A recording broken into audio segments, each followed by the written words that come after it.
Muitas das coisas na sociedade atual nós devemos à contribuição da astrologia. Esse é um assunto que ainda fascina muitos e causa desprezo em outros. Eu já fiz um vídeo falando sobre astrologia, só que era um vídeo mais opinando e dando um outro ponto de vista sobre ela. Aqui nesse vídeo eu pretendo falar da importância e da história da astrologia. Assim eu já dou continuidade àqueles vídeos que eu estava fazendo sobre esoterismo vários meses atrás. Porque eu pretendo fazer uma série sobre a história do esoterismo. E para isso é necessário falar antes sobre alguns temas separadamente, como o da astrologia. Eu particularmente não sou muito fã de astrologia. O pessoal que me acompanha há mais tempo aí sabe disso. Agora, eu não vou deixar sentimentos pessoais interferirem, e eu reconheço a importância que a astrologia teve e ainda tem até hoje, porque ela é a porta de entrada para muitos para o esoterismo e até mesmo para a espiritualidade como um todo. Tá, lembrando aqui que o esoterismo ou ocultismo, que tem diferença na teoria, mas na prática é a mesma coisa, é uma vertente da espiritualidade, uma das muitas formas dela, assim como as religiões. E não tem nada de diabólico no esoterismo, como alguns religiosos aí pregam. Tá? Não é nada do mal. Isso aí não tem nada a ver.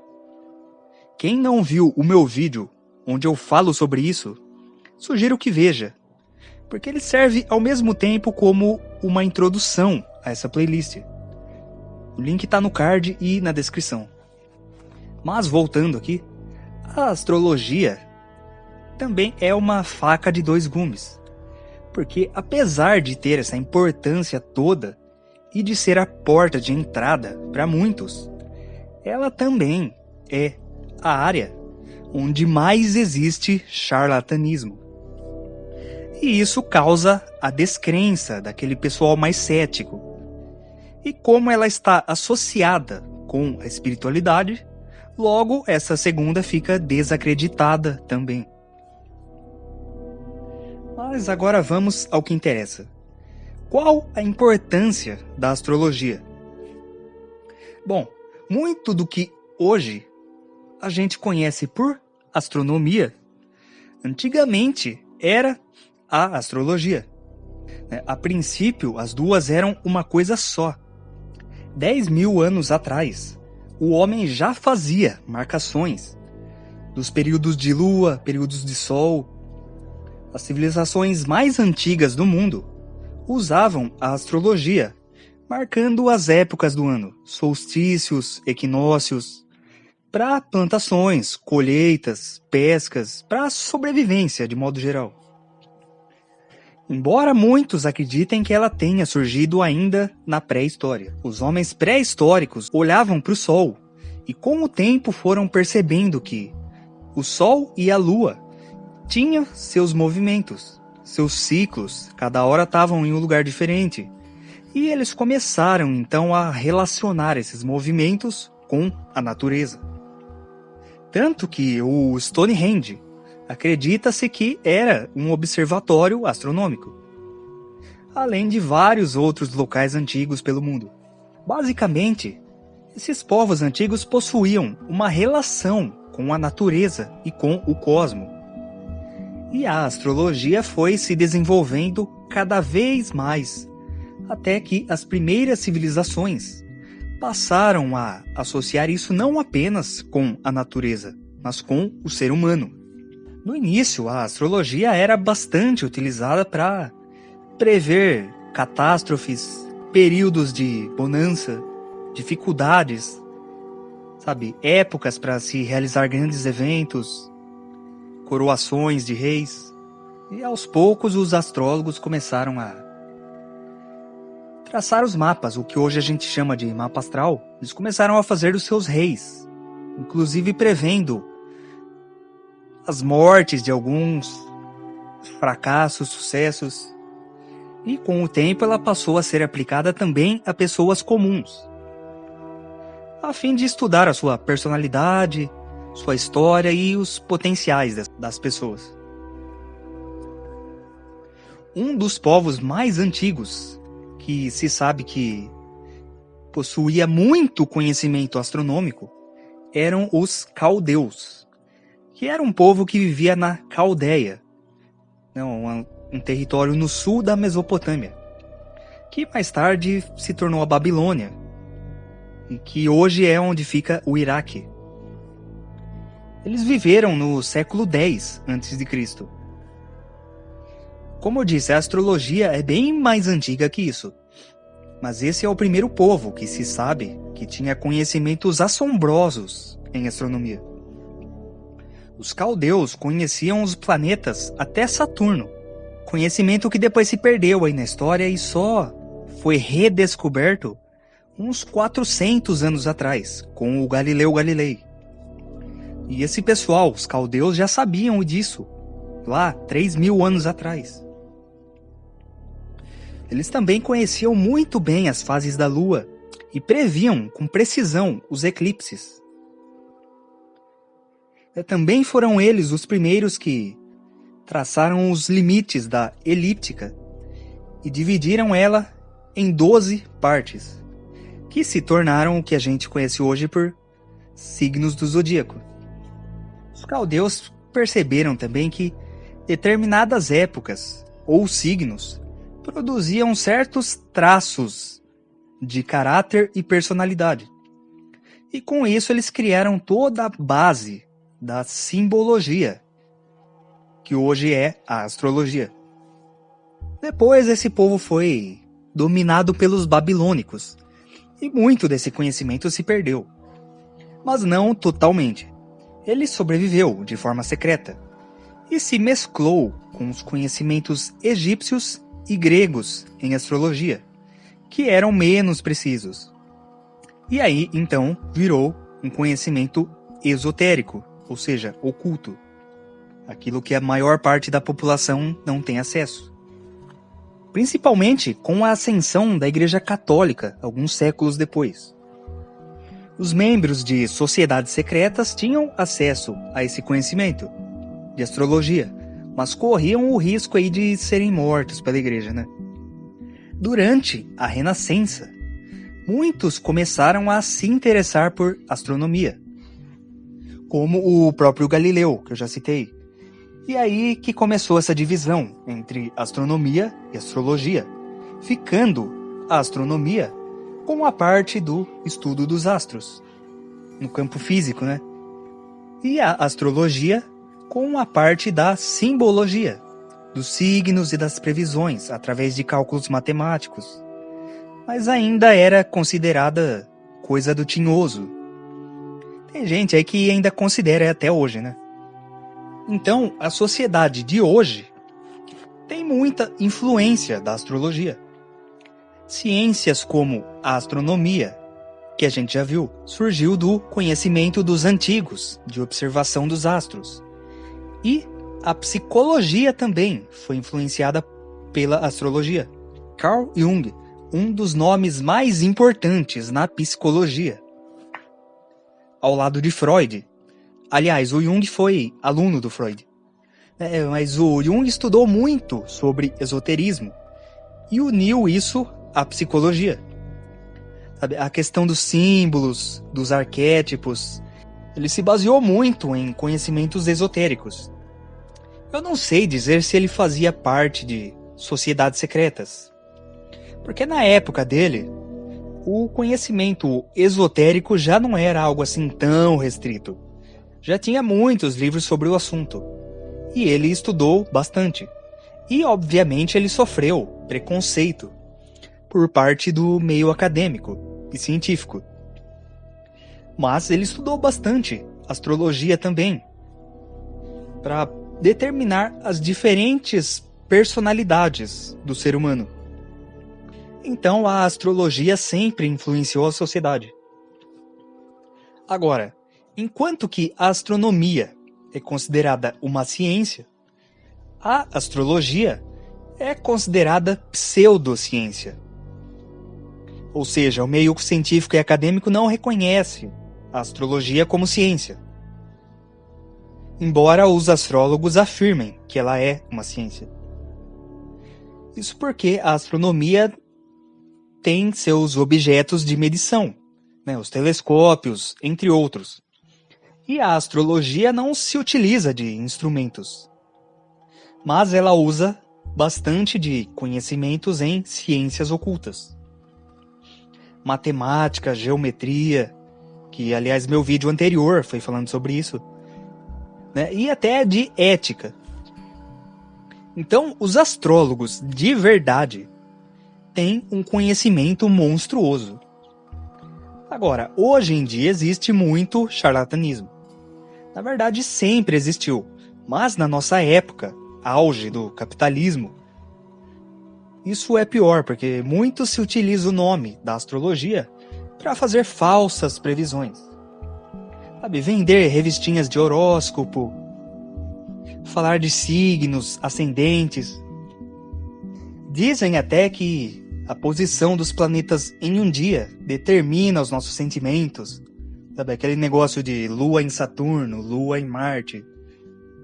Isso aí é pura besteira. E é exatamente essa distorção que causa o distanciamento do meio científico de algo tão fantástico como é a astrologia. Existe o famoso mapa astral, onde são feitos cálculos sobre a vida da pessoa. E muitos acham que não dá para fugir daquilo ali que está no mapa, que está tudo escrito nas estrelas. Seria o mesmo que dizer que a gente não tem livre-arbítrio, então. Que a nossa vida é toda controlada pelo movimento dos astros. Mas não, o mapa astral, se você fizer um mapa astral com um astrólogo de verdade, não desses que só quer ganhar dinheiro, o mapa astral ele dá apenas previsões. Por exemplo, através do mapa astral, não dá para saber se uma pessoa vai ser rica, famosa, pobre, triste, feliz. Não. Isso são coisas que só vai depender da própria pessoa. Mas o mapa astral pode mostrar tendências, talentos ocultos, possibilidades. E aí só depende da própria pessoa utilizar isso. O mapa astral serve para isso. Ele pode servir como um guia. É uma ferramenta excelente para autoconhecimento. Embora a psicologia faça algo semelhante, Mas, como eu já disse, a psicologia, de certo modo, evoluiu da astrologia. Então, aí cabe à própria pessoa escolher por qual das duas áreas vai se guiar. Então, esse é o trabalho de um verdadeiro astrólogo. Todo o resto é charlatanismo. A astrologia pode ser definida como um sistema simbólico que observa a relação entre o macrocosmo e o microcosmo. Agora, existe algo dentro da astrologia que eu deixei para falar de forma isolada, para não causar confusão. Eu já contei a história e já falei da importância da astrologia. Mas existe um conceito dentro dela que é o chamado Grande Ano. Vocês já devem ter ouvido falar em Era de Aquário. Muita gente diz que estamos chegando na Era de Aquário e que essa era vai ser uma era de evolução. Talvez você já tenha ouvido falar. Se nunca ouviu, eu já vou explicar aqui. Deixando claro que aqui nesse caso era não tem nada a ver com data limite, nem nada parecido, tá, gente? Nesse caso aqui, o termo era significa um determinado período de tempo, definido. Aqueles povos antigos lá que eu mencionei, observaram as formas das estrelas e traçaram o que a gente hoje chama de constelações. Eles também foram responsáveis pela criação de um famoso símbolo, que é a Cruz do Zodíaco. Esta é a Cruz do Zodíaco, uma das mais antigas imagens na história da humanidade. Ela representa o trajeto do Sol através das 12 maiores constelações no decorrer de um ano. Ela também representa os 12 meses do ano, as 4 estações, solstícios e equinócios. O termo zodíaco está relacionado com o fato das constelações serem antropomorfismos ou personificações, como pessoas ou animais. Por outras palavras, as primeiras civilizações não só seguiam o Sol e as estrelas, como também as personificavam através de mitos que envolviam seus movimentos e relações. Os antigos egípcios, assim como outras culturas ainda antes deles, repararam que a cada 2150 anos, o nascer do Sol, durante o equinócio de primavera, ou equinócio de outono para a gente aqui do hemisfério sul, ele ocorria num diferente signo do zodíaco. Isso é porque a Terra possui uma lenta oscilação angular, quando ela roda sobre o seu próprio eixo. Isso é chamado de precessão dos equinócios. Precessão porque as constelações vão para trás, no sentido anti-horário. E o tempo que demora cada precessão, através de todos os 12 signos, é de aproximadamente 25.765 anos. Quando esse ciclo é completo, ele é chamado de Grande Ano. E essas civilizações antigas sabiam muito bem disso. E eles se referiam a cada 2150 anos como era. Era, nesse caso, é como se fosse um mês desse grande ano. A nossa história, a história do ser humano que a gente tem conhecimento, começou 6.000 anos atrás, com a invenção da escrita. Antes disso, é o que a gente chama de pré-história. E a gente não tem nenhum registro escrito, então a gente não sabe o que acontecia nessa época. Então, de 4.300 a 2.150 antes de Cristo, foi a Era de Touro. De 2150 ao ano 1 antes de Cristo, foi a Era de Áries, ou a Era do Carneiro, que é nessa época onde tem o Moisés e aquelas figuras bíblicas. E de 1 depois de Cristo a 2150 depois de Cristo é a Era de Peixes, que é a era que a gente está ainda até hoje.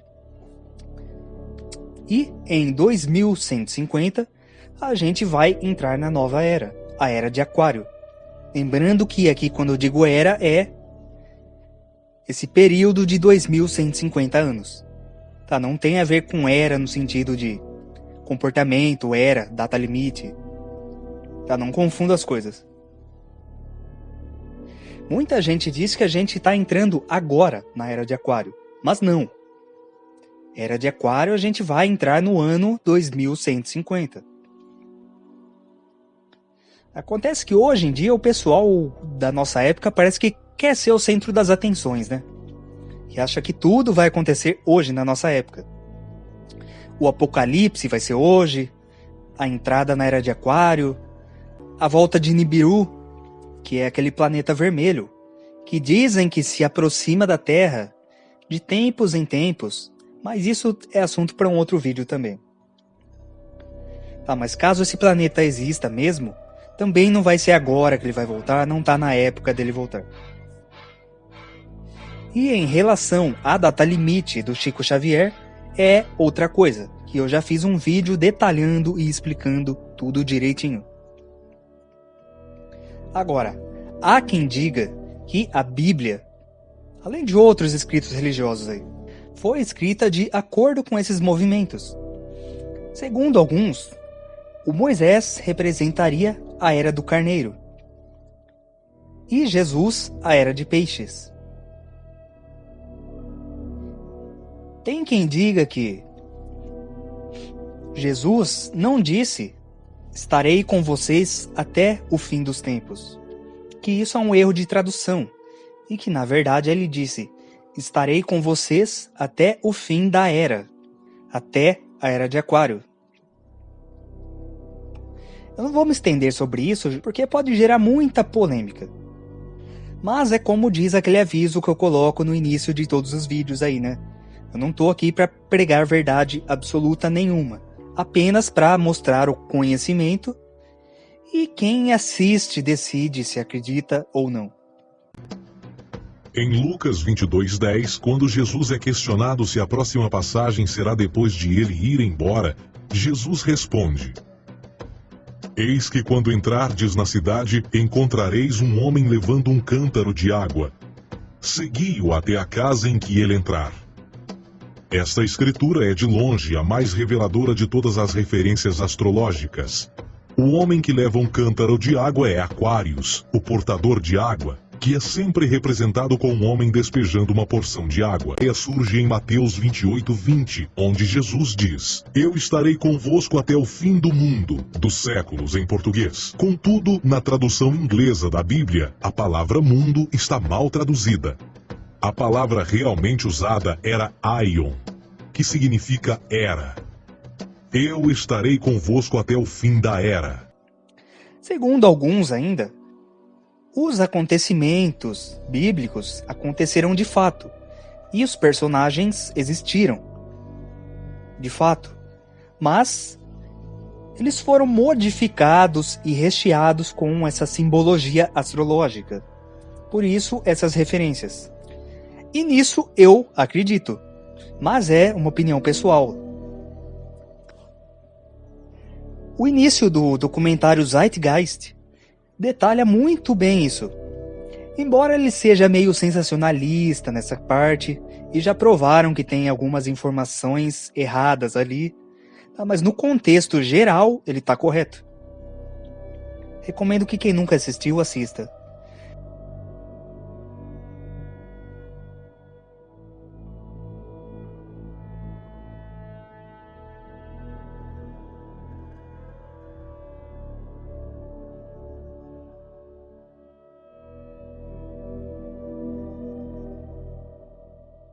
Tá, então cabe a cada um acreditar ou não. O fato é que a era de Aquário está longe ainda. E muita gente por aí diz que a gente já está entrando nela, ou até mesmo que a gente já entrou. Isso está errado. A gente só vai entrar nela daqui a mais de 100 anos. Então é isso, galera. Como eu já disse, eu não sou lá muito fã de astrologia, mas eu não posso deixar de reconhecer a importância dela ao longo da história e até hoje. Gratidão.